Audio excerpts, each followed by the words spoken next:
বিষয়টা বলছে যে বিএফএস এর সাথে আমাদের কথা হয়েছে, তারা খুব দ্রুত এটার একটা সিস্টেম করে আনবে যে কিভাবে সাধারণ মানুষ অ্যাপয়েন্টমেন্ট নিতে পারে। কালকে বা রোববার এর মধ্যে তারা একটা সময় নিচ্ছে, এর মধ্যে সমাধান পাবে। এইভাবে ভাবে কারো নলস্তা নষ্ট হবে না, কারো নলস্তা নষ্ট হবে না। বাংলার কথা হচ্ছে মেয়াদ বলতে কিছু নাই। আপনার নলস্তা মেয়াদ বলতে আমি বলে দিই, একটা নলস্তার মেয়াদ 6 মাস। এখন আমি ওনাদের সাথে 1 ঘন্টার উপরে আমরা কথা বলছি, ইটালিয়ান ভাষায় বলছি, মানে কোনো কিছু বাদ রাখি নাই, সবই বলছি। ধরেন আমার নলস্তার মেয়াদ আছে 2 মাস, আমি আজকে অ্যাপয়েন্টমেন্ট নিলাম, পড়লো 3 মাস পরে নিয়েছি, তখন আমি কি করবো? তখন বললো যে আপনারা বিএফএস এ যাবেন, সরাসরি যাবেন, যারা বলবেন যে আমার এটা ম্যাথ নাই।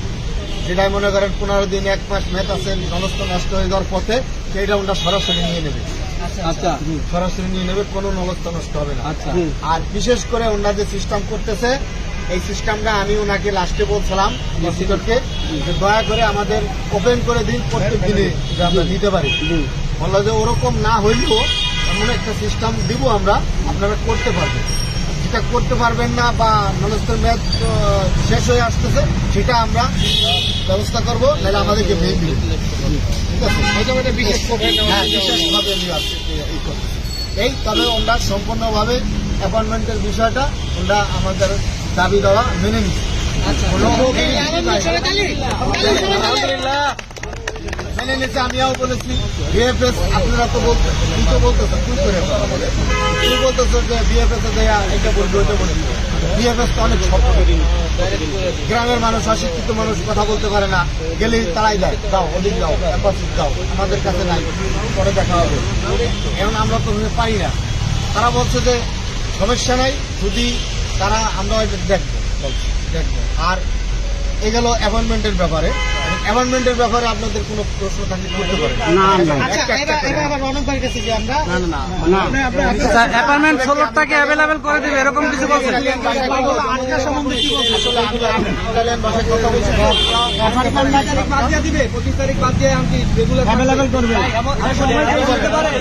2-3 মাসের একবারে খুলে দিল, সবাই নিতে পারবে। যাদের পাসপোর্ট আটকা আছে ওটা বললো 22 সালের 35,000, আর এই 23 সালের 76,000, টোটাল 1 লাখের মতো ফাইল জমা পড়ছে। এর মধ্যে 50% ফেক, 100 ভিতরে 50টা ফেক, 1 লাখ ফাইল জমা করছে, 50% ফেক ওটা বললো, আরো বেশি ফেক, মানে 50% এর মতো। ওটা আমাকে দেখালো, আমাদের এই যে ফাইলগুলো দেখাচ্ছি, কিন্তু এই যে দেখেন ফাইলগুলো, এইগুলো তাদের কাছে ফ্যাক গুলো আলাদা করা বা অরিজিনাল আলাদা করা আছে কিনা? না, তাদের মূল সমস্যাটা হয়েছে যে ফেক নলস্তা তারা কোনটা কারে ফিরেই দেবে, ভালোটাও বাছাই ছাড়া তার কোনো কিছু করতে পারে না। ওটা বলছে 1 ঘন্টায় আমরা 15 থেকে 20টা চেক করতে পারি।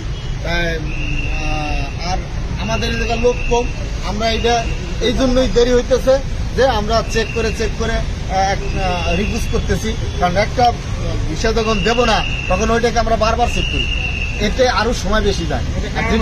যেটা লিগ্যাল, যেটা অনলাইনে আছে, সেটা আমাদের মতো চেক করা লাগে না। যাতে 7 মাস 8 মাস চেক করা হয় না, এগুলো নিয়ে কোনো না এগুলো বিষয়ে কিছু বলে না। আমি বলছি যে মালিককে কোনো মেইল দেওয়া লাগবে, বলছে না কিছুই করা লাগবে না। আমি তারপরে বলছি মালিককে কোনো মেইল দিতে উত্তর দেওয়া লাগবে, তাও নিয়ে তেমন কোনো মেটার না, এগুলো কোনো বড় ধরনের বিষয় না।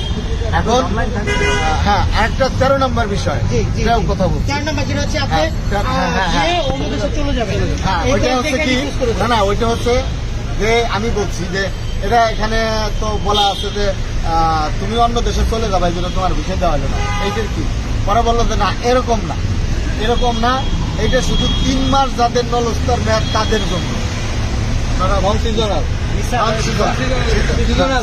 সিজনাল এগ্রিকালচার যাদের 9 মাস 6 মাস আছে সমস্যা নাই, তাদের 3 মাস, তাদের ক্ষেত্রে সমস্যা কি যে তোমার তো এখন যায় কাজ নাই, ওখানে 3 মাসের জন্য যাবা তুমি, এখন যায় তুমি বাংলাদেশে ফিরে আসবে, এটার গ্যারান্টি কে? তুমি যে বাংলাদেশে ফিরে আসবে না এটার গ্যারান্টি কে? এইটারই এক কথাই বলে তুমি অন্য জায়গায় চলে যাবে। তারা এরকম কিছু বলে না যে চেঞ্জিং মতো তুমি জার্মান জামা ফ্রান্স জামা এরকম কোনো ইস্যু না। স্পন্সরের জন্য আমি যে প্রশ্ন করছি তাদের বলছে এটা ঠিক না, যে অন্য দেশে চলে যাবে এই জন্য আপনারা ভিসা দিচ্ছেন না, মানে না এইটা না। হ্যাঁ বুঝাইতেছে, কাগজও আছে।